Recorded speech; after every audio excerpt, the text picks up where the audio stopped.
Hi, this is Brad Levin, President of Legacy Wealth Partners. Thank you for taking the time to join me today for our presentation of our 2016 Economic and Financial Markets Forecast. Today I'm going to be sharing with you the financial market returns for 2015 and the forces that shape those returns. We're also going to be talking about the 2016 economic market environment and share with you our perspective. As always, our goal in sharing this information with you is to increase your knowledge in the financial markets so that you can feel more comfortable about the decisions that you have to make, and for those of you that are clients of ours, so that you can feel more confident in the advice and guidance that we give you. Today we're going to offer our thoughts on world economies and financial markets.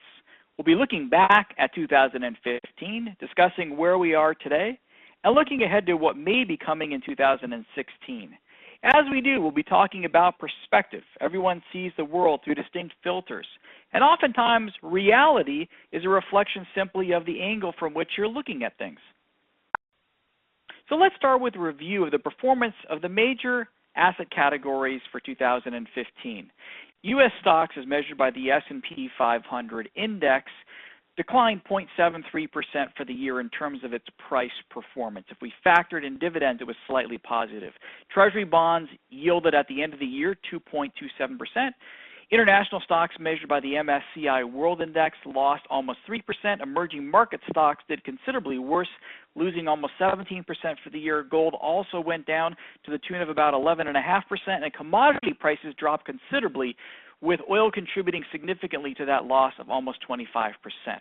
Now, what's also interesting about 2015 is while no one single asset class performed considerably well, it also will go down in history as the worst year for the best performing asset since 1937.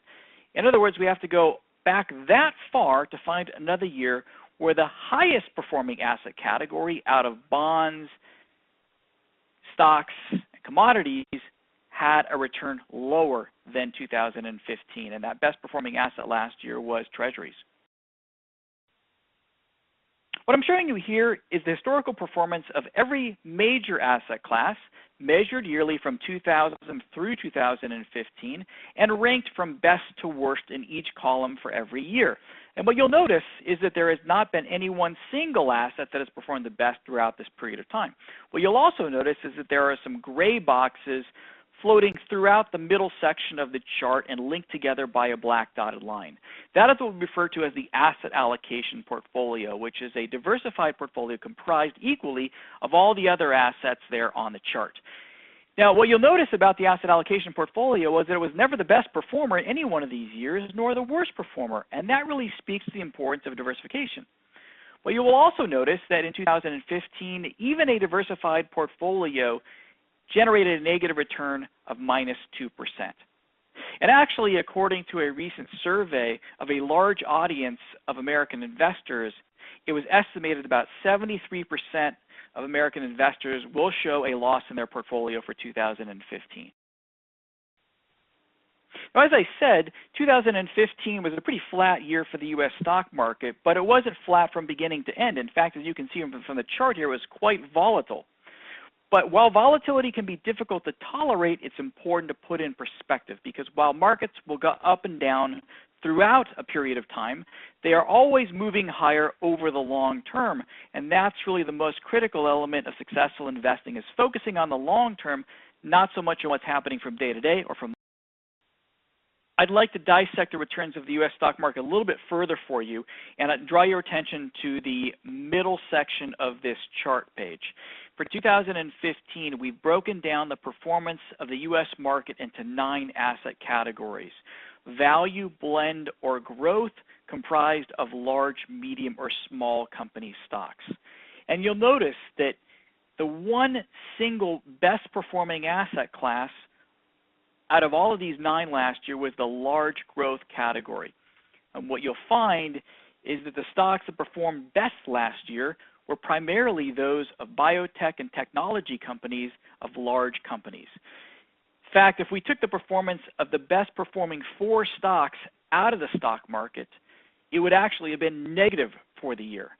So what we saw last year was an environment in which just a few stocks contributed to positive gains, but the market overall didn't do very well for the year. One of the things that contributed to the volatility in the financial markets last year was uncertainty about fiscal and monetary policies, which played a role in the movement of stocks and bonds throughout the year. In 2015, stock and bond markets both did not deliver as investors had hoped. In fact, at the beginning of 2015, it was widely expected that it was going to be a negative year for bonds as the Fed was going to begin a gradual raise of interest rates. In fact, they didn't do that until the end of the year, and bond prices actually increased over the year as interest rates went down rather than going up. Not only did the financial markets not live up to investors' expectations, but neither did their elected officials. Last November, the Bipartisan Budget Act of 2015, also known as the BBA, was signed into law, successfully averting a U.S. default and deferring further discussions of the U.S. debt ceiling and spending levels until after the 2016 presidential and congressional election. CBS Money Watch said that the act was likely to strengthen Social Security and Medicare by improving the program's finances. However, it changed Social Security claiming strategies and increased Medicare premiums, which certainly won't make a lot of Americans happy. The new rules established by the BBA will make a strategy known as Claim and Suspend unavailable beginning May 1st of 2016. As a result, Americans who are at or past full retirement can take advantage of the opportunity still, but they must claim and suspend their Social Security benefits before April 30th of 2016. If you are a married couple and you and your spouse have not yet begun to collect Social Security, now is the time to act before April 30th of this year. Now, the new rules will eliminate the claim and suspend strategy, otherwise known as claim now for one spouse, defer the other spouse's benefit till later, and take advantage of the original spouse's benefit by collecting half of that and then deferring to a higher rate starting at age 70. This is now going to be eliminated going forward unless you've already elected it. The BBA also limited increases in Medicare premiums, which is a good thing, but for 1 in 7 Medicare beneficiaries, they will pay a higher premium in 2016. That's not positive for most people. Revisiting our point on perspective, while the U.S. stock market didn't perform very well last year and was volatile, stocks in Europe were volatile too, and actually fared worse than the U.S. stock market. You can see here on this chart depicted the performance of the S&P 500 in red and the Dow Jones Stocks Index, which represents the 50 largest companies in Europe. That was actually quite a bit more volatile than our markets here. Of course, Europe has some issues that we don't have here in the United States, such as negative interest rates. If you didn't learn about negative rates in economics class, it's because it wasn't taught when we were in school. In fact, negative rates weren't supposed to be possible. Zero was as low as rates could go, but that's no longer the case. In June of 2015, the European Central Bank lowered its deposit rate, which is the rate that it pays banks on their reserves, to minus 0.1%. In September, the ECB lowered the deposit rate again to minus 0.2%. In December, it dropped rates again to minus 0.3%. Think about that. The banks were paying the European Central Bank to hold their reserves. In some countries such as Denmark, Switzerland, and Sweden, commercial banks have actually lowered the rates that borrowers pay. In Denmark, many homeowners pay principal minus interest on their mortgage every month. The bank is actually paying them to borrow, and they pay the bank to have a savings account with them. Now, the European Central Bank is not the only central bank in the world implementing this never tried before negative interest rate policy. The Bank of Japan is also doing something very similar. Why would they want to do something so strange? One of the goals is to drive down borrowing costs for borrowers to encourage the banks to lend money. If that money is lent, it will ultimately circle back through the economy and hopefully create economic activity. The other thing that negative interest rate does is it negatively motivates people for keeping money in the banks because you're charging them for keeping money there. What it does is it creates an incentive to invest money in stocks and real estate in an attempt to try to get higher returns. And if those investments do appreciate in value, people will feel wealthier, they will spend money, and that will improve economic activity and ultimately spur growth. Also, hopefully creating some inflation and stabilizing the value of those countries' currencies. It's quite a topsy-turvy world these days. Coming back to perspective and the importance of how we look at things, when you add emerging markets to the picture, Europe looks pretty attractive, and so does the U.S. The yellow line represents the performance of the MSCI Emerging Markets Index. It's not too surprising that emerging markets make developed markets look less volatile. The countries defined as emerging changes over time. However, their economic growth and stock market performance remains bumpy today. The bumpiness in the markets of emerging market economies is significantly related to slower growth. And in part, that's because the growth in those economies has dropped dramatically in the last several years, particularly because trade growth has slowed, and a lot of that has to do with commodity prices collapsing. But also financial conditions are difficult in those economies. As we move from an environment in which interest rates have been low to a period in which interest rates will rise and the U.S. monetary policy will tighten, that may be a negative factor for those economies that have relied significantly on low interest rates to expand their economies as well. Despite the volatility of the emerging markets relative to the U.S., when we add China to the charts mix, even emerging markets now look placid. The gray line represents the performance of the Shanghai Composite Index. As you may recall, experts were warning that China's market had risen too high, too fast last May. On May 30th of 2015, The Economist wrote, "Examples of excess abound. A pet food company trades for 220 times the earnings of that company. A sauna maker, 285 times. And a manufacturer of fans, 732 times? To compare that to the U.S., our market overall is trading for about 15 times today." Chinese stocks have long had a tenuous relationship with economic reality, but the current rally has gone into extremes. The return to reality wasn't much fun either. On June 12th of 2015, the Shanghai Composite closed at 5,166, up 60% for the year. Then in August, Chinese stocks tumbled again. Despite the tremendous volatility, the Shanghai Composite finished the year still up 9.4%. Regardless of the volatility in the Chinese financial markets, China's role in the world's financial community has expanded. Late last year, the International Monetary Fund decided to add the Chinese renminbi to its currency reserve basket beginning in October 2016. The New York Times reported, to meet the IMF requirements, China was forced to give up some of its tight control over the currency, culminating in the abrupt devaluation of the renminbi that shook global stock markets in August of last year. The changes could inject fresh volatility into the country at a time when its economy is already slowing. One of the most significant factors causing the volatility in the financial markets last year was the concern about the potential slowing of the Chinese economy to negatively affect the growth of the rest of the world, and possibly bring the U.S. into recession. When you look on this chart here, what I want you to focus on is the chart on the left that shows Chinese GDP going back since 2008. And we've definitely seen a decline in that over the years.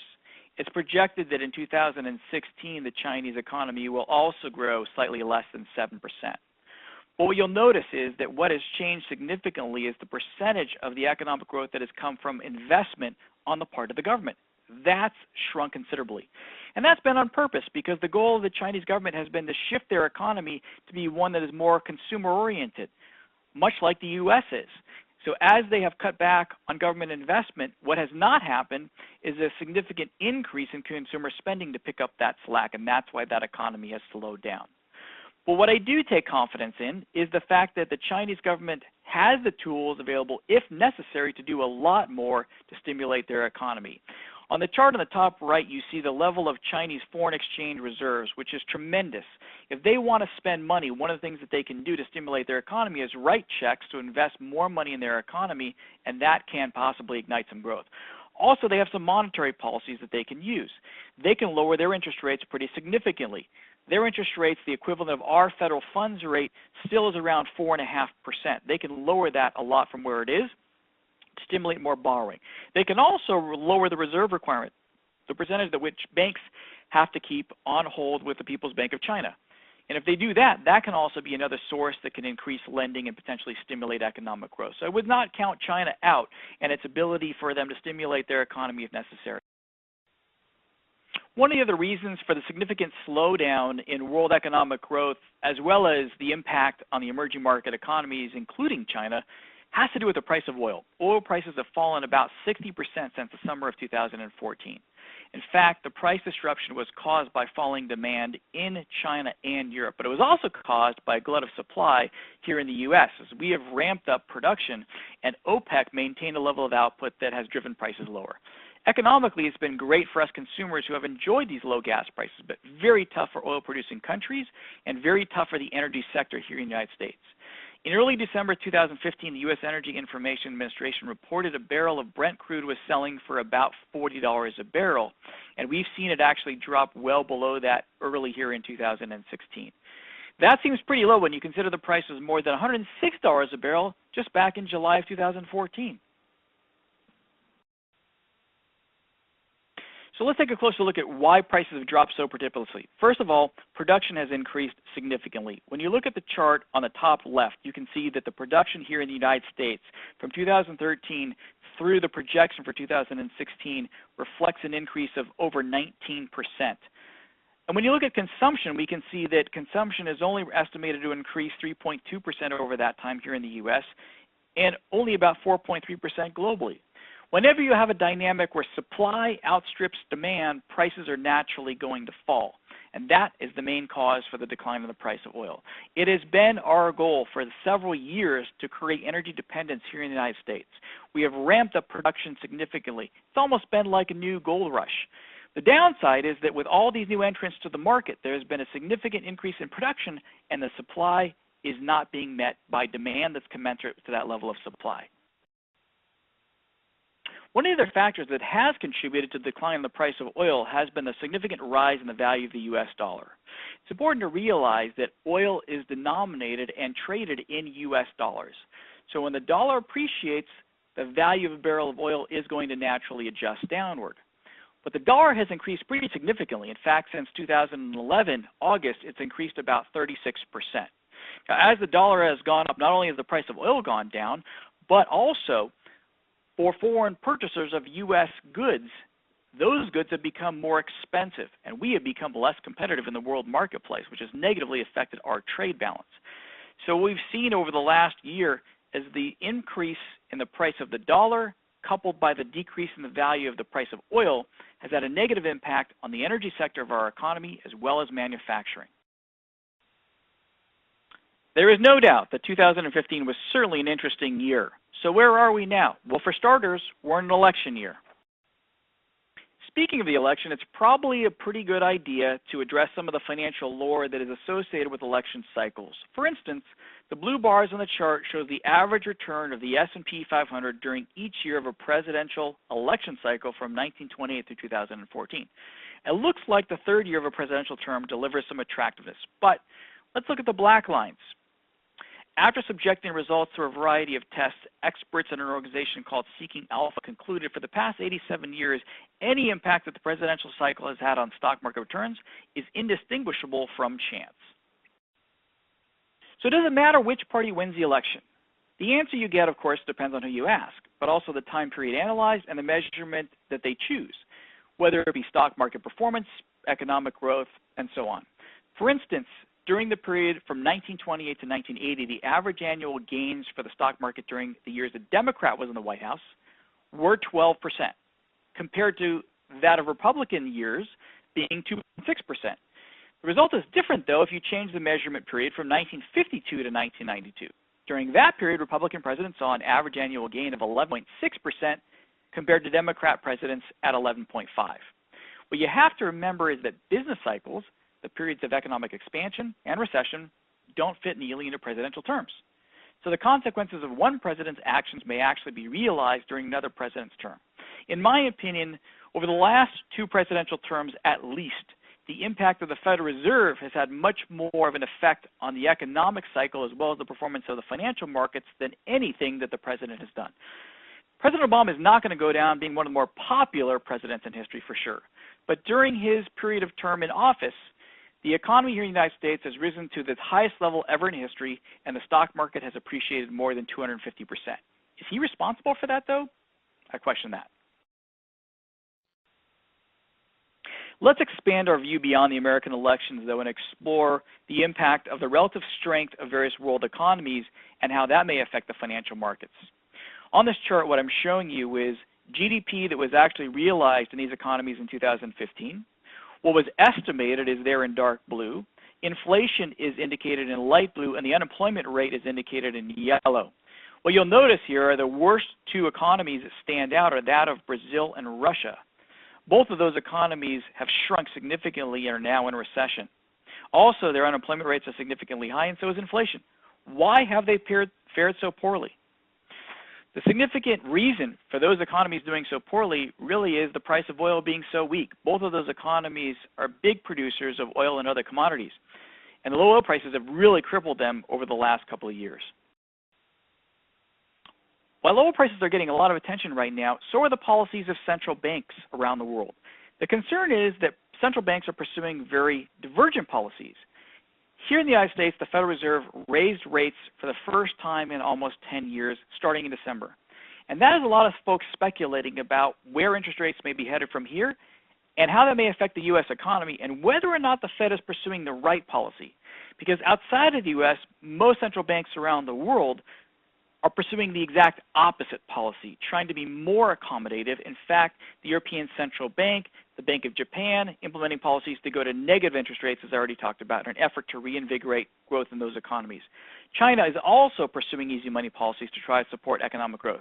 And that has helped ease concerns about weakened economic growth in the emerging market economies a little bit.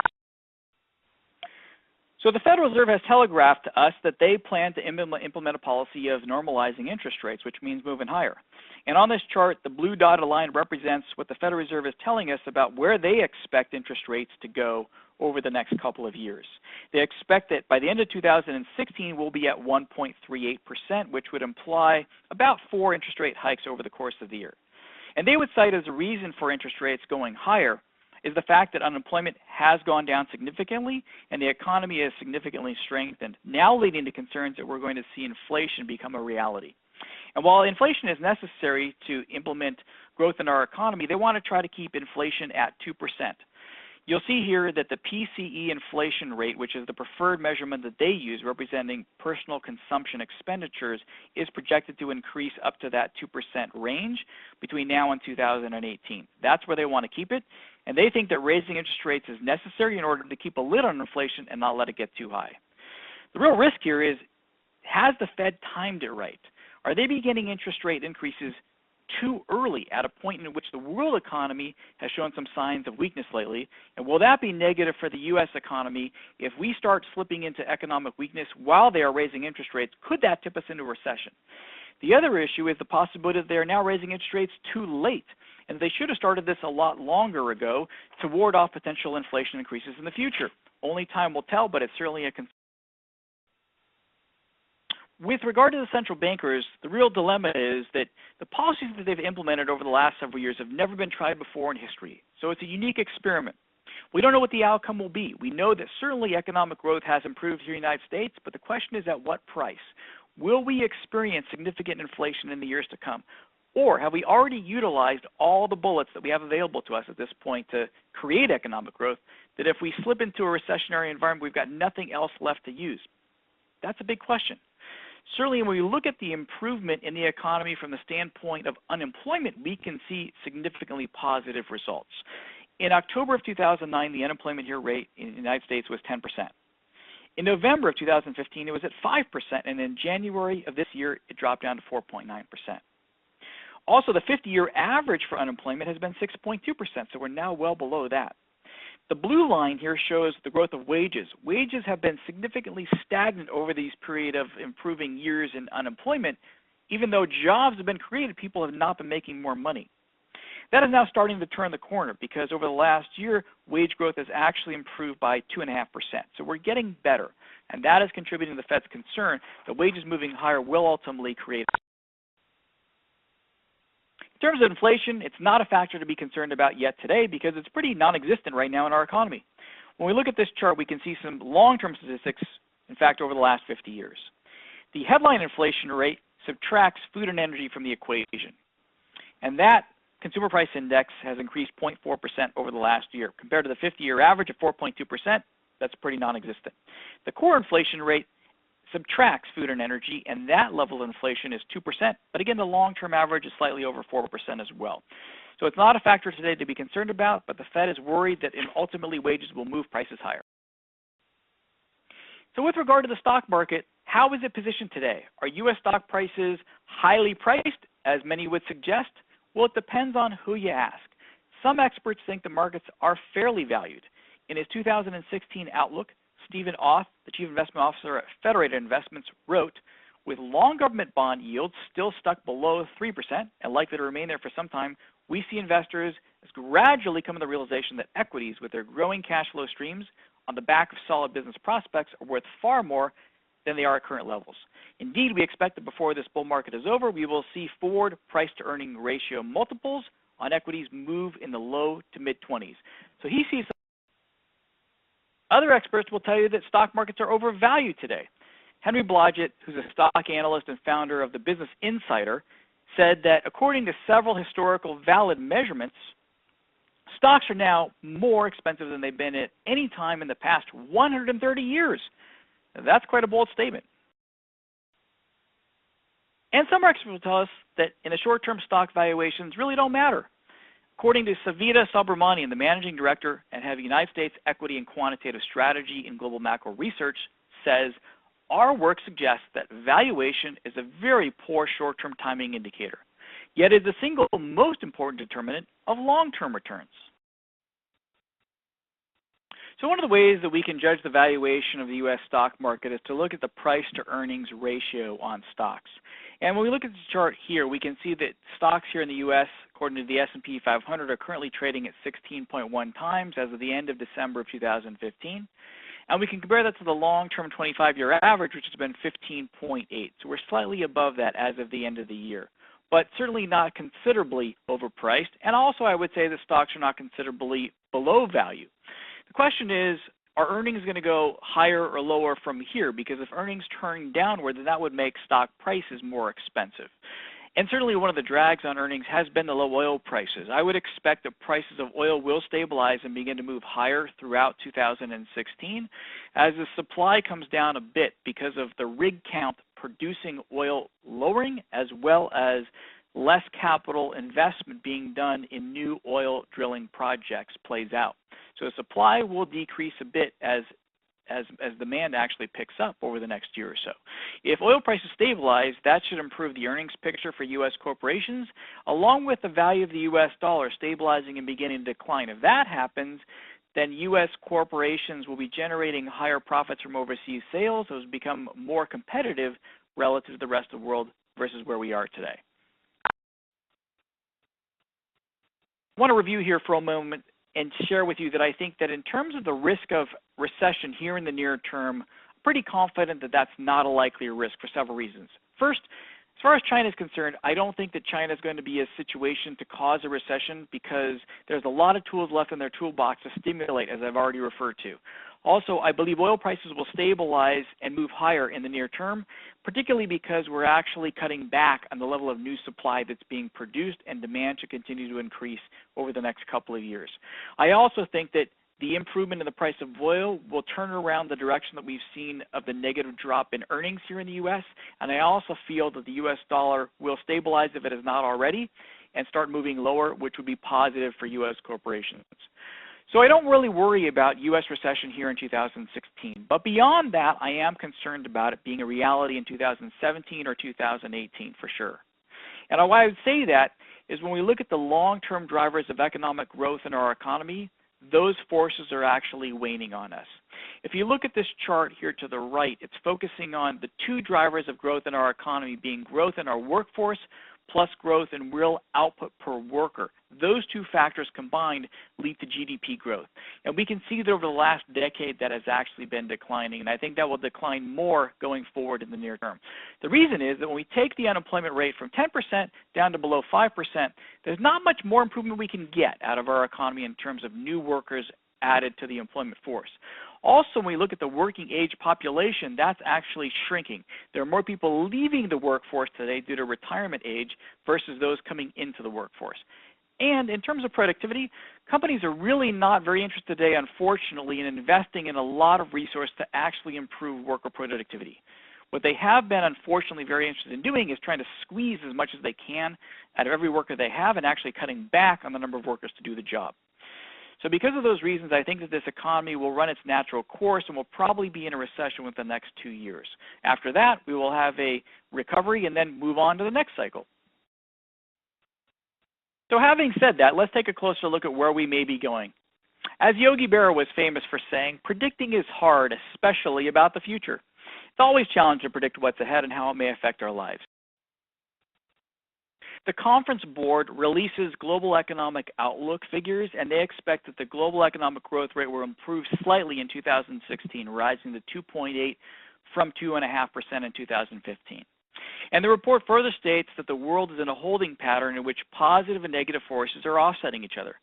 They expect it to stay that way for the immediate future. You'll notice the projections for growth in China are quite different from most.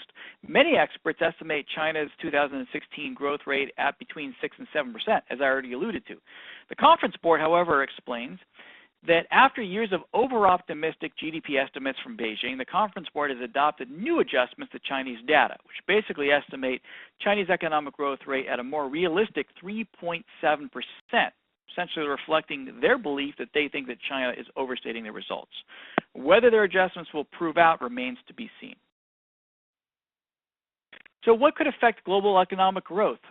One of the factors that I am a bit concerned about is the growing debt crisis in emerging market economies. I spoke earlier about the significant increase in emerging market economies' reliance on low interest rates over the last several years to fuel their economic growth. And we see that depicted here because debt in emerging market economies has increased from 150% of their GDP in 2009 to 195% in 2015. 3/4 of the private debt in emerging market economies is held by businesses, and corporate debt has grown from less than 50% of GDP in 2008 to almost 75% in 2014. That's according to The Economist. Rapid credit growth has signaled trouble in emerging markets before. However, according to the Wall Street Journal, economists think that many countries have learned from the past and have built currency reserves to establish flexible exchange rates to guard against downturns. Well, we only hope that that is the case, but time will tell. Certainly something. Slower growth in emerging market economies may result in slower growth everywhere. The Wall Street Journal reported, in a worst-case scenario, the IMF estimated that broad turmoil, sell-offs in equities, financial assets, and bonds, and a spike in borrowing costs could slash around 2.5 percentage points off of global economic growth in rich countries like the U.S. through 2017. One factor that may affect emerging markets is the Federal Reserve's monetary policy and the degree to which they increase interest rates. The Fed has begun to tighten monetary policy here in the United States through the introduction of higher interest rates begun in December. As rates increase, borrowing costs around the world will also increase. Higher interest rates, low commodity prices, high debt levels, and a high dollar could create some issues for some emerging market economies. Higher interest rates will also create issues possibly for some developed countries too that have relied on the low interest rate environment. There's still a lot of uncertainty about how the Federal Reserve's changing policy will affect global economies and markets. Is the U.S. economy ready to cope with higher rates? How fast are rates likely to increase? Certainly, one of the factors that we have to consider is the tremendous debt that the U.S. owes to other economies. And if interest rates increase, that means that we as borrowers are going to pay higher rates. So we're not likely to see the Federal Reserve raise interest rates too much or too quickly. But how will other economies react to us? How will investors react as interest rates move higher? Will companies be hurt when borrowing costs rise? Will that hurt also emerging market economies? What if the Fed acts but the market revolts and pushes rates down instead of going up? Then what would they do? These are all very relevant questions that we have to consider as we move forward to this new period of moving out of an unprecedented policy of low interest rates. So bottom line, where will financial markets head in 2016? Will the third longest bull market on record continue, or are we now moving into a bearish territory for stocks? When Barron's magazine asked 10 market strategists what they thought would happen in 2016, they all agreed. They said markets will move higher in 2016. These strategist expectations for 2016 were positively received by stock market bulls. They forecasted that GDP growth would be 2.5% for the year, that the S&P 500 index would finish up 10% for the year, ending at around 2,200. Earnings growth will improve, driving stock market prices higher, and price-to-earning ratios would actually contract as prices move higher and earnings also go up. But this news was also positive for contrarian investors. So why would the positive outlook for stocks be good news to contrarian investors? Well, the reality is that most people like to follow the crowd, but a small percentage doesn't and likes to bet against the crowd. In his 1985 Chairman's Letter to Shareholders, Warren Buffett shared a story that Benjamin Graham, the fabled investor, used to tell him to demonstrate that fact. One oil prospector moving on to his heavenly reward was met by St. Peter with bad news. "You're qualified for residence," said St. Peter, "but as you can see, the compound reserved for oil men is packed. There's no way to squeeze you in." After thinking a moment, the prospector asked if he might say just 4 words to the present occupants. That seemed harmless to St. Peter, so the prospect cupped his hands and yelled, "Oil discovered in hell!" Immediately, the gate to the compound opened, and all the oil men marched out to head for the nether regions. Impressed, St. Peter invited the prospector to move in and make himself comfortable. The prospector paused. "No," he said, "I think I'll go along with the rest of the boys. There might be some truth to that rumor after all." So contrarians are investors who prefer not to follow the crowd, and a contrarian might interpret the Baron's outlook as a sure sign that a correction may be forming. Of course, contrarians are like everybody else in one respect, and they're not always right. A bond market analyst recently stepped forward with a surprising prediction for interest rates in 2016 as well. Steve Major, who's the London-based global head of fixed income research for HSBC Bank, was predicting that 10-year treasuries would rise to yield 2.8% in 2016. However, recently he changed his tune in the third quarter of last year and now expects them to yield 1.5%, essentially citing that he feels that the ECB, the European Central Bank, is stuck in a dovish mode and will continue to keep interest rates low well beyond the 2016 horizon, and that will ultimately keep a lid on interest rates in the near term. That would mean that stock prices could go higher as well as bonds.